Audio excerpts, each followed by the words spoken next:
अस्सलाम वालेकुम गाइस, मेरा नाम है अली और मैं अपने channel daily horror stories by Ali से आपके सामने मौजूद हूँ।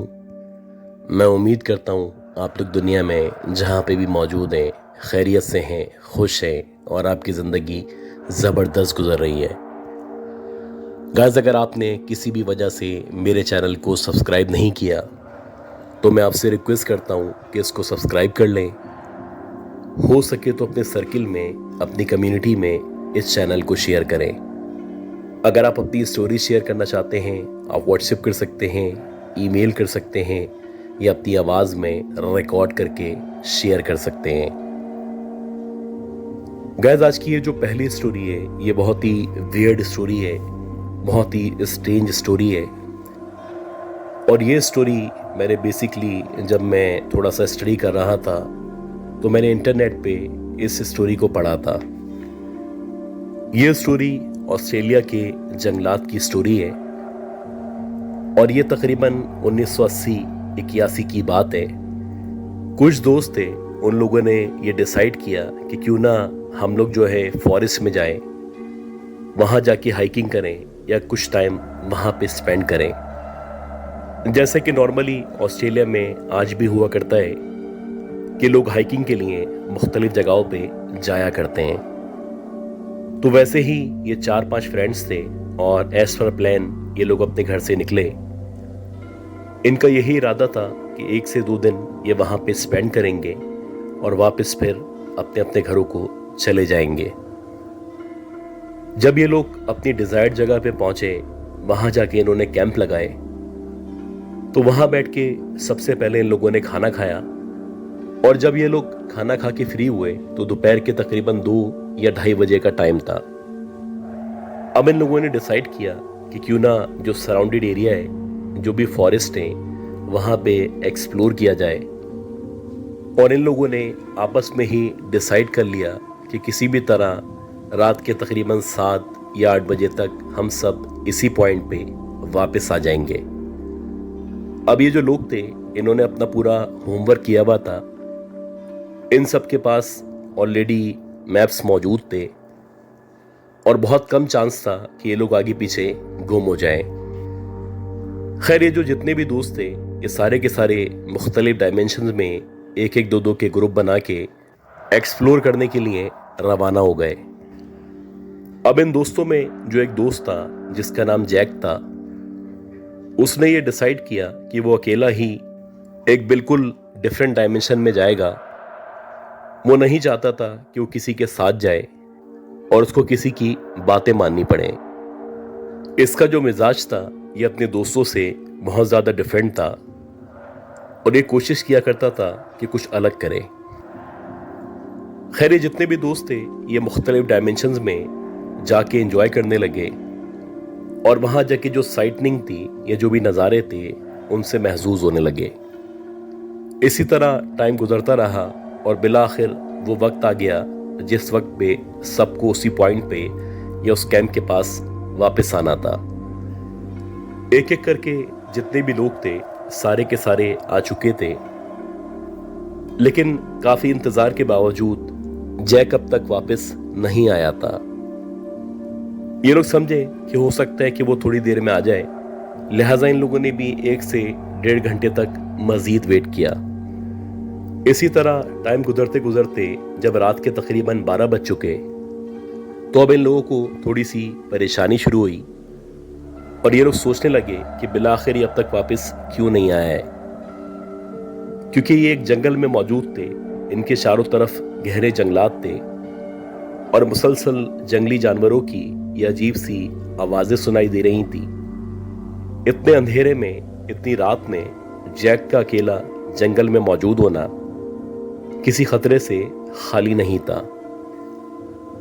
खैर, कुछ देर इन लोगों ने मजीद वेट किया और उसके बाद जब जैक वापस नहीं आया तो बिलाखिर इन लोगों ने ये डिसाइड किया कि जो फॉरेस्ट रेंजर्स है उससे राब्ता किया जाए और उसको बताया जाए कि हम यहाँ पे मुश्किलात का शिकार हैं और हमारा एक दोस्त मिसिंग हो चुका है। इत्तेफाक से कुछ देर के बाद इन लोगों ने जब रोड की तरफ देखा तो इन्होंने देखा कि वहां से एक फॉरेस्ट रेंजर्स की गाड़ी इनकी तरफ चलती हुई आ रही है। अब ये बहुत खुश थे क्योंकि फॉरेस्ट रेंजर्स यहाँ पे पहुंचने वाली थी और इनको यकीन था कि जब ये केस फॉरेस्ट रेंजर्स को पता चलेगा तो इनके दोस्त जैक को ढूंढने में इनकी मदद करेंगे और इनके लिए बहुत ज़्यादा आसानी हो जाएगी। खैर, जैसे ही ये जो फॉरेस्ट रेंजर्स के लोग थे जब इनके करीब पहुंचे तो इन्होंने उनको बताया कि हमारा एक दोस्त है जो कि मिसिंग है। उसका थोड़ा बहुत हुलिया जानने के बाद ये जो फॉरेस्ट रेंजर्स वाले थे ये सीधे इनका जो हेड ऑफिस था जो कि फॉरेस्ट के अंदर ही मौजूद था वहाँ पे पहुँचे और वहाँ पहुँचने के बाद इन्होंने अपने जितने भी अफसरान थे या जितने भी लोग वहाँ पे मौजूद थे सबको मुख्तलिफ डायमेंशंस में जैक को तलाश करने के लिए रवाना कर दिया। इन फॉरेस्ट रेंजर्स के अंदर एक अफसर था जो कि बहुत ज़्यादा दिल जमई से काम किया करता था और वो तकरीबन इस पूरे जंगल से या इसके रास्तों से बहुत अच्छी तरह वाकिफ था। सबको उम्मीद थी कि कोई कुछ करे या ना करे, लेकिन ये जो अफसर है ये जैक को तलाश करने में हमारी मदद ज़रूर करेगा। खैर, इसी इरादे से ये लोग मुख्तलिफ सिमतों में जैक को तलाश करने के लिए अपने हेड ऑफिस से आगे रवाना हुए। आहिस्ता आहिस्ता करके 2 या 3 घंटे मजीद गुजर चुके थे। रात के तकरीबन 2 या 3 बजे का टाइम था और बारी बारी जितने भी फॉरेस्ट रेंजर्स के अफसरान थे वो वापस आ रहे थे और सारे के सारे मायूस थे। लेकिन इनमें जो सबसे ज़्यादा बहादुर ऑफिसर था उसकी पूरी कोशिश थी कि मैं जब तक वापस नहीं आऊँगा जब तक कि मुझे जैक नहीं मिल जाता। और ऐसा ही हुआ कि बिलाखिर वो 3-4 घंटे तक मुसलसल घूमता रहा और तब जाके उसको जंगलों में एक जगह आग जलती हुई नजर आई। अब जैसे ही इसने देखा कि एक जगह आग लगी हुई है तो उसको थोड़ा सा किसी इंसान के होने का एहसास हुआ।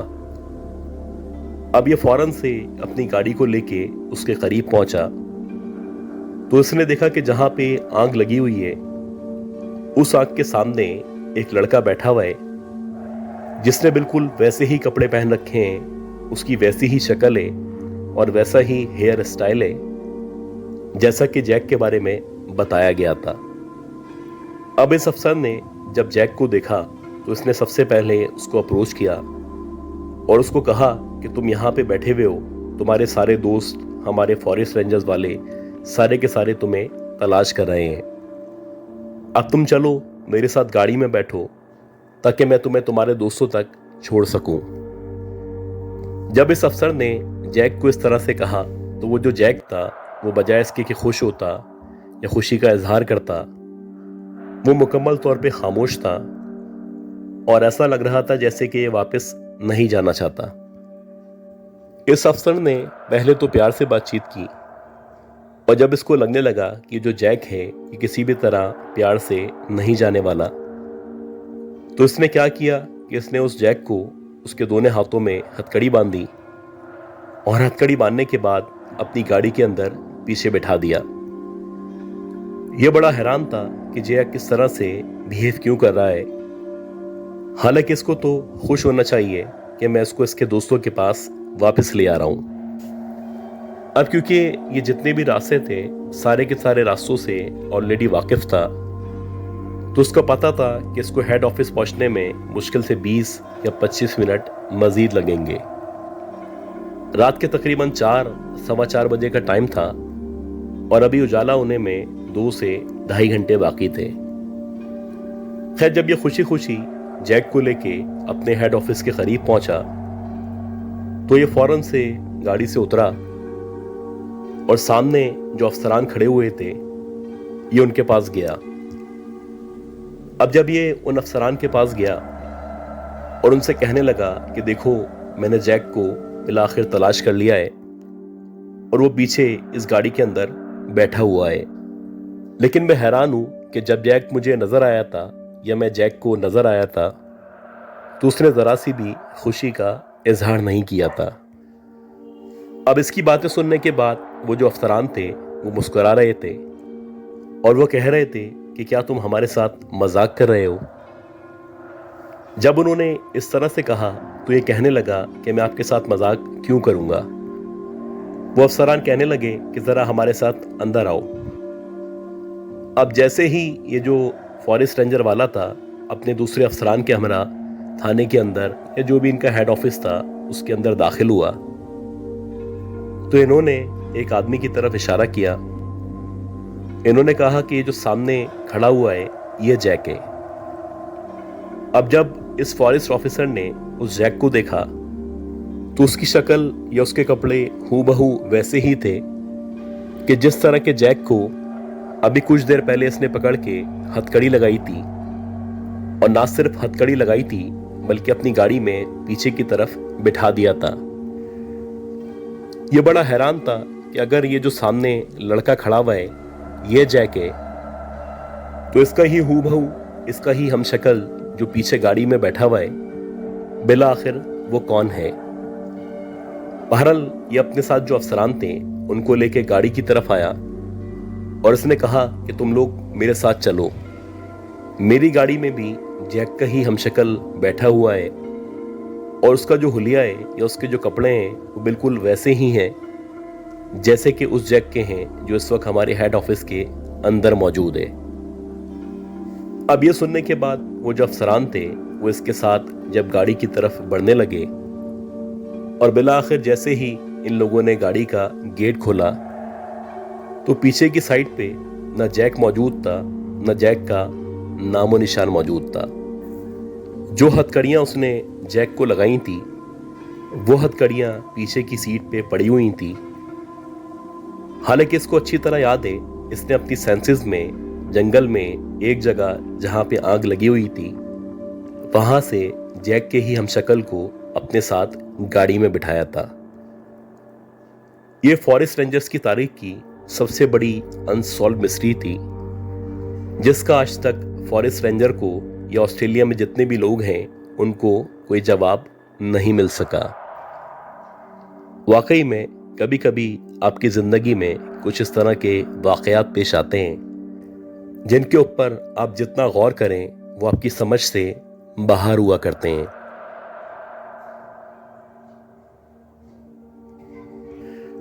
अच्छा गाइस, इसी तरह का एक और वाकया है जो कि बड़ा स्ट्रेंज वाकया है और ये भी अब से तकरीबन 20-21 साल पहले ऑस्ट्रेलिया के जंगलात में पेश आया था। ये जो वाकया है कुछ इस तरह से है कि 2003 में एक फॉरेस्ट ऑफिसर, जैसे कि आमतौर पे उनकी ड्यूटी होती है कि वो रात के औकात में अपनी गाड़ियों में जंगलात में घूमा करते हैं ताकि अगर कोई पैसेंजर या कोई मुसाफिर किसी परेशानी में हो या उसकी गाड़ी खराब हो जाए या किसी भी किस्म की उसको सिक्योरिटी का इश्यू हो तो ये उनकी मदद कर सकें। वैसे ही एक फॉरेस्ट ऑफिसर था और वो रात के तकरीबन 9-9:30 बजे ऑस्ट्रेलिया के जंगलात में मौजूद था। ये अकेला गाड़ी के अंदर मौजूद था और जदीद टेक्नोलॉजी के जरिए ये मुसलसल अपने हेड ऑफिस से ना सिर्फ राब्ते में था बल्कि मुसलसल उनके जरिए इसको इन्फॉर्म किया जा रहा था कि कहाँ कहाँ पे पैसेंजर्स फंसे हुए हैं या कहाँ कहाँ पे लोगों को आपकी हेल्प की ज़रूरत है। ये बताता है कि इसी दौरानिए में जबकि मैं डीप फॉरेस्ट में था और मेरे चारों तरफ जंगलात ही जंगलात मौजूद थे तो मैंने देखा कि जिस रोड से मेरी गाड़ी गुजर रही है उस रोड पे आगे की तरफ कोई ना सिर्फ चलता हुआ जा रहा है बल्कि शायद उसके हाथ में या उसके कंधे पे कुछ सामान भी मौजूद है। अब ये लोग आमतौर पे इसी मौके की तलाश में होते हैं कि अगर किसी को किसी भी किस्म की परेशानी हो या उसको इनकी मदद चाहिए हो तो ये उसकी मदद कर सकें। खैर, जैसे ही इसकी गाड़ी उस वजूद के करीब पहुंची और गाड़ी की जो रोशनी थी वो उसके ऊपर पड़ी तो उसने देखा कि एक तकरीबन 7 या 7.5 फीट की औरत है जो अपनी गोद में एक बच्चे को ले रखी है और सीधी रोड पे नंगे पांव चलती चली जा रही है। अब ऑस्ट्रेलिया के अंदर किसी औरत का लंबा होना मसला नहीं हो सकता लेकिन वो जिस तरह से जमीन पे पांव रख रही थी, ऐसा लग रहा था जैसे कोई ऊंट है या कोई चौपाहा है जो मुसलसल अजीब तरीके से जमीन पे पांव रख रहा है।